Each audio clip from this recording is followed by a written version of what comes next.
Hi, my name's Emily and I'm the registered dietitian here at the Community Health Centers of Burlington. Today we're going to talk a little bit about what a registered dietitian does and what we might be able to help you with. We'll also go through some of the different food groups and talk about strategies to build a healthy, balanced plate that can help treat and prevent disease, as well as maintain a healthy weight for your body. First, we're going to talk about carbohydrates. So carbohydrates get a bad reputation. There's many low-carb diets out there. However, carbohydrates are very important for our health. The trick is to choose what we call complex carbohydrates. Complex carbohydrates have more fiber and more nutrients, and they digest slower, which means they don't raise our blood sugars as high, and they can help regulate our digestive system and even lower our cholesterol. So examples of complex carbohydrates that we have on the table here are wheat bread, brown rice, sweet potatoes, and whole grain cereal. Simple carbohydrates, so white pasta, white rice, and white bread, raise our blood sugars at a higher and faster level, which means they're not as good for someone who has diabetes, and they also don't keep us full for as long as a complex carbohydrate such as wheat bread. There are some vegetables that we call starchy vegetables, which means they're higher in carbohydrates. Examples are green peas, corn, white potato, and sweet potato. So although sweet potatoes are a very healthy choice, they would be considered a carbohydrate if you were building your healthy plate. So now we're going to talk about fruits. Fruits are also a carbohydrate food, but I didn't include them in the carbohydrate section because they're not normally a food we might eat at a meal. However, fruits have a lot of vitamins and minerals that are good for our health, so they're a good thing to eat more of. So the recommendation is to eat 3 servings of fruit a day. So that might look like 1 orange or 1 apple, or half a cup of grapes or blueberries, for example. Fruit can be added into your meals or used as dessert or just as a healthy snack in between meals. So now we're going to talk about non-starchy vegetables. So non-starchy vegetables are one of the most important things in our diets. Non-starchy vegetables, as we mentioned earlier, are most vegetables except for corn, peas, potatoes, and sweet potatoes. So non-starchy vegetables have little to no carbohydrate, which means they're a good choice for someone with diabetes or someone trying to prevent diabetes, as they don't raise our blood sugars and can actually help keep our blood sugars at a more normal level. They also help lower blood pressure and lower cholesterol, and have an important role in maintaining a healthy weight. So here on the table I have cabbage, salad, cauliflower, broccoli, green beans, cooked spinach, carrots, and asparagus. The recommendation is to eat 5 servings of non-starchy vegetables a day.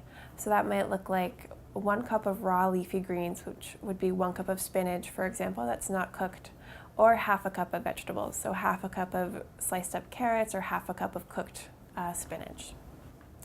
Next, we're going to talk about protein.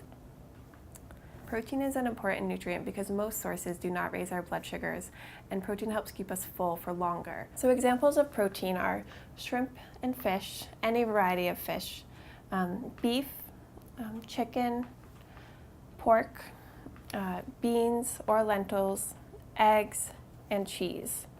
Other sources of protein that I don't have here on the table are Greek yogurt, cottage cheese, peanut butter, and other nuts and seeds.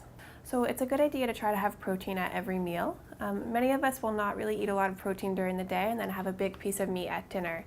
And if we find that if we can spread our protein out a little bit, we tend to be more satisfied throughout the day and actually feel the urge to snack less. So now I'm going to talk about desserts. So desserts can certainly fit into any healthy, balanced diet. They are higher in sugars and in unhealthy fats, so they're not something we should eat often or daily. So here on the table we have ice cream, cookies, angel food cake, and just yellow cake, pie, and pastries. Certain pastries like breakfast pastries or even mini muffins have just as much sugar and unhealthy fats as a cookie or a piece of cake. But we know that when we deprive ourselves of desserts or really any food, we tend to want it even more. It's okay to have desserts, it's just saving them for special occasions or every once in a while, not making them part of our daily, everyday routine. So now we're going to put it all together and talk about ways to build a healthy, balanced plate. So the idea for a healthy plate is to make half your plate non-starchy vegetables, 25% of your plate protein, and 25% of your plate starches or carbohydrate foods. Making half your plate non-starchy vegetables helps prevent and treat diseases such as diabetes, high blood pressure, heart disease, and high cholesterol. It can also help with weight management.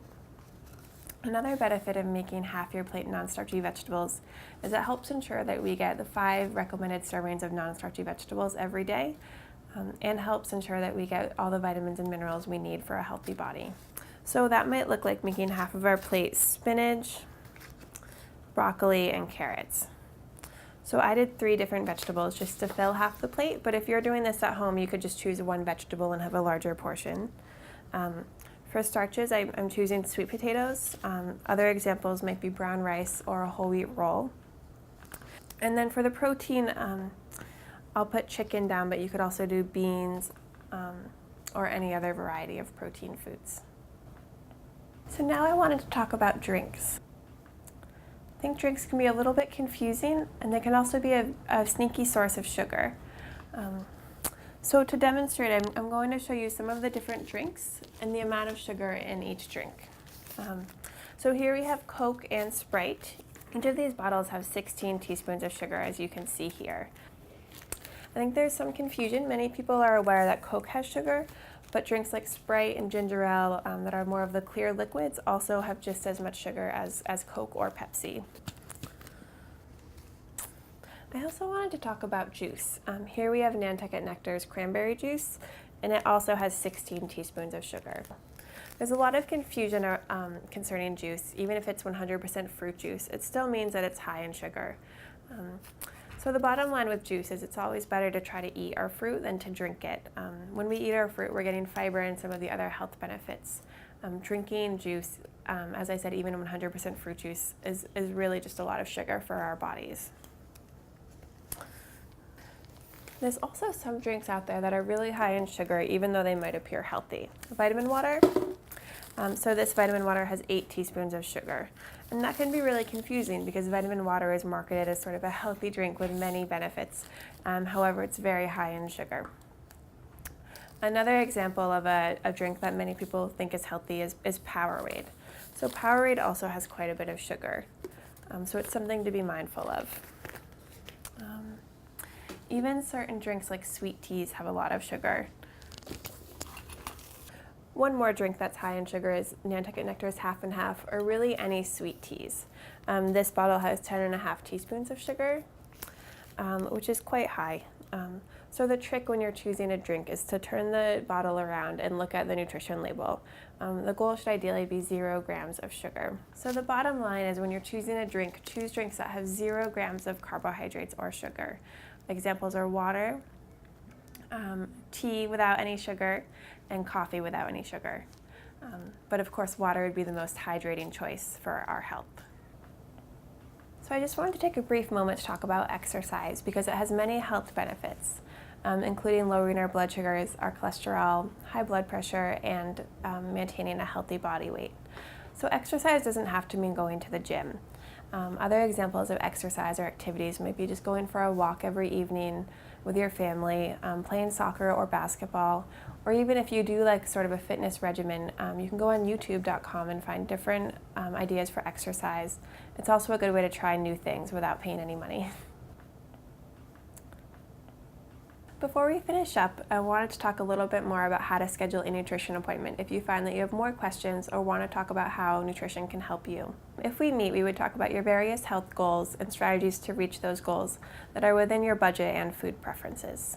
Nutrition here is free, and I go to most CHCB sites.